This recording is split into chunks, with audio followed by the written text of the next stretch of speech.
Hello and thank you for watching. This is STSC back again with LEGO Transformers Movie Optimus Prime.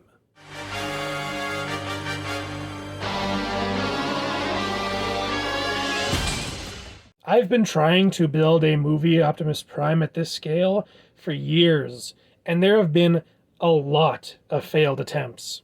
But finally, I've figured it out, and I think it's one of my favorite builds I've ever done. Turning him around so you can see the backside, you'll notice that there is some hollow space in the cab here, and his red fenders are missing. The somewhat hollow sleeper cab honestly doesn't bother me at all, though I will admit I do kind of wish I had fit the fenders in. I probably could get them on here with some kind of armature, but it would just cause a lot more kibble in robot mode, and I think the figure's better off without them. Something I do really like back here, though, is this 1x4 plate, which kind of forms the rear bumper. I'm pretty sure he's supposed to have some taillights back here, and they're kind of represented by these studs on either side. I just think that's a neat little detail. If you're very detail-oriented, this might bother you a little bit. The very rearmost tires are a little bit different than the other two. To keep them in line with the other rear tires, they're actually sandwiched between two studs instead of set on a single stud. So you end up with a little bit more of the hubcap visible than on this one. Honestly, I don't think it's a big deal, but I'm sure to some people it's kind of annoying. On the front, you can see I've captured most of the details. He's got the sun vane, the air filters, the toolboxes, and of course the smokestacks. The smokestacks are maybe a little bit thin, but unfortunately there's just not much space to add thickness onto them.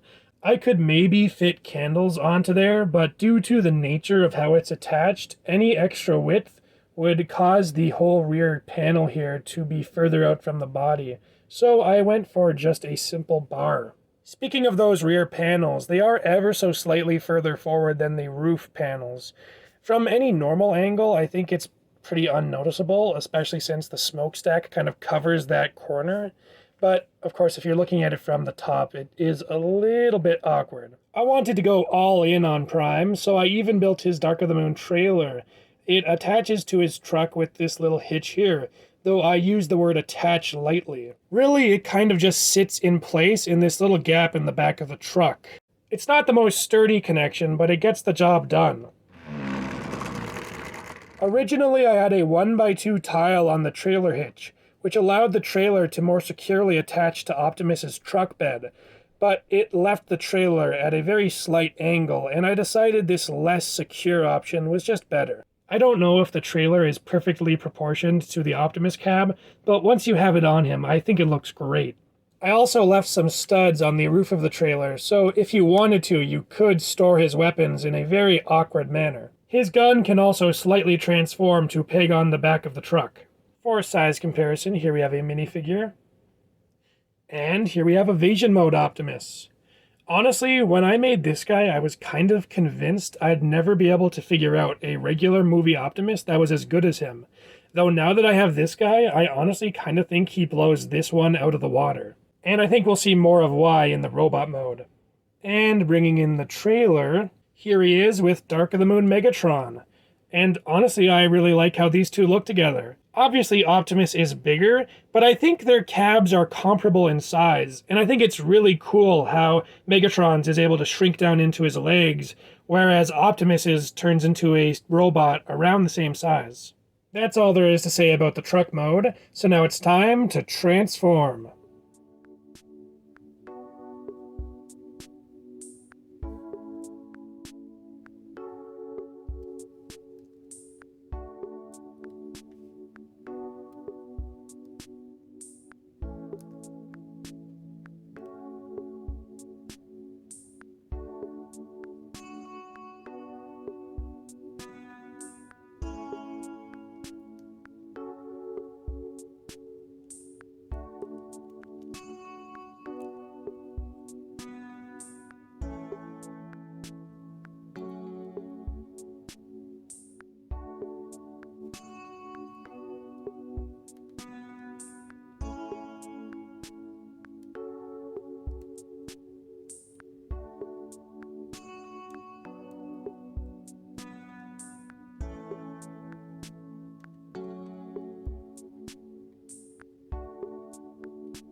And here we have Optimus in his robot mode, and I think he looks incredible here. I'm really happy how accurate I was able to get him.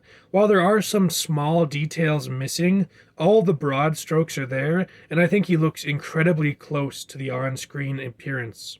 Turning him around so you can see from the profile, you can see he doesn't really have very much of a backpack. He's a pretty clean transformer. And turning him around all the way, you can see that he does have the panels and the gas tanks on his back like he's supposed to, but they don't fold up properly.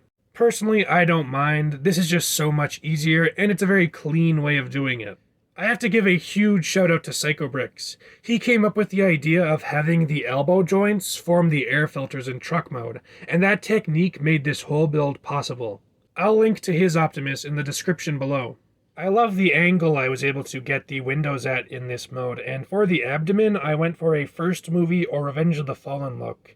I do have a bunch of Dark of the Moon accessories for this guy, obviously, but I didn't really build a Dark of the Moon abdomen, mostly because I don't think it would look very good at this scale, and if you notice, the plate behind these little chunks here is actually the rear bumper, so if I were to add some kind of abdomen piece onto that, it would kind of be hanging off the back of the truck.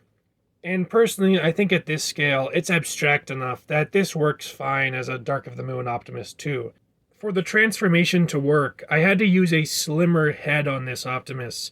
The regular Travis brick setup would be too thick to fit into the truck mode, so unfortunately, it means you can see kind of his face on the other side of his head. It's not perfect, but I think it's a decent compromise to get him transforming, and I don't think it's that annoying, really. Unfortunately, at this scale, I wasn't able to replicate the two-toed look. I think this is fine enough, though I really wish I was able to get the actual distinct toes in there. Also, as far as heel support goes, his is kind of a bit limited. It's not too hard to get him standing, but he also doesn't have too much excess heel back here, as he only really has this grill. So, while you definitely don't struggle to get him standing, it's also not too hard to knock him over. For size comparison, here we have a minifigure. Here we have Evasion Mode Prime, who is noticeably shrimpier, and you'll actually notice that this new Prime is a little bit shorter, which is actually a good thing because it means he scales better with my Megatrons. Speaking of which, here he is with Dark of the Moon Megatron, and I think that's a very nice scale. And here he is with Revenge of the Fallen Megatron, who is about the same height as his Dark of the Moon version, and again, I think that's a really nice scale. This honestly wasn't intentional. When I was building this guy, I was intending for him to be the same height as my Evasion Mode Prime, but he actually turned out a little bit shorter, and that's more accurate, so I'm pretty happy about that. Before we get into the other accessories, it's time to transform the trailer.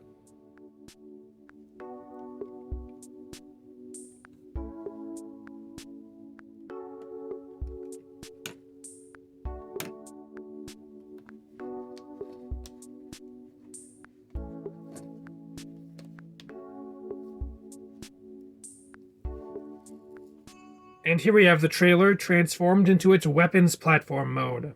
This isn't particularly accurate to how it looks in the movie. It has these two spires up front, and it's a lot more complex looking. Ultimately, I decided it wasn't worth the time and pieces it would take to make this any more accurate. And personally, I think this looks fine enough. Bringing in Prime next to it, you can see that it is a little bit too small. He should be able to walk through the center here. I didn't really want to make the trailer any bigger than it already was, and I think this is a fair enough scale. For other accessories, I've built most of Prime's weapons, including his battle hooks, swords, axe, and gun. The hooks and swords both replace his hands, clipping onto his wrists where they were left. However, he can hold his axe and gun using studs on their respective handles. Finishing off the accessories, I saved the best for last. I've also built his flight tech, which you can see here is in kind of its folded up form. In this form, it can be docked in the weapons platform, though it doesn't actually lock in anywhere. It's a little bit haphazard, but I think it gets the job done. But now it's time to put the flight tech on Optimus, and the first thing you're going to want to do is just pull off the guns here. They simply peg on to these candle pieces here. And then you're going to want to come here and pop off these little bits. These will be extra heel supports, since this is a very heavy backpack to be putting on this figure. Then you want to come to the wings here, bring them down and fold them out. Very simple. And then you can come to the back fins here and also fold them out. As far as articulation for this component, the thrusters are on ball joints, so they can angle all around. The wings are also on ball joints, and the tip is on a hinge. Then this back wing here is on a double joint, so you can kind of swing it out if you want to, and also angle it forward and back. The rear thrusters here are also on hinges, so you can hinge them out and pose them. And there's this bit, but this doesn't move once it's combined onto Optimus. This is just the clamp that you see around his neck in the movie.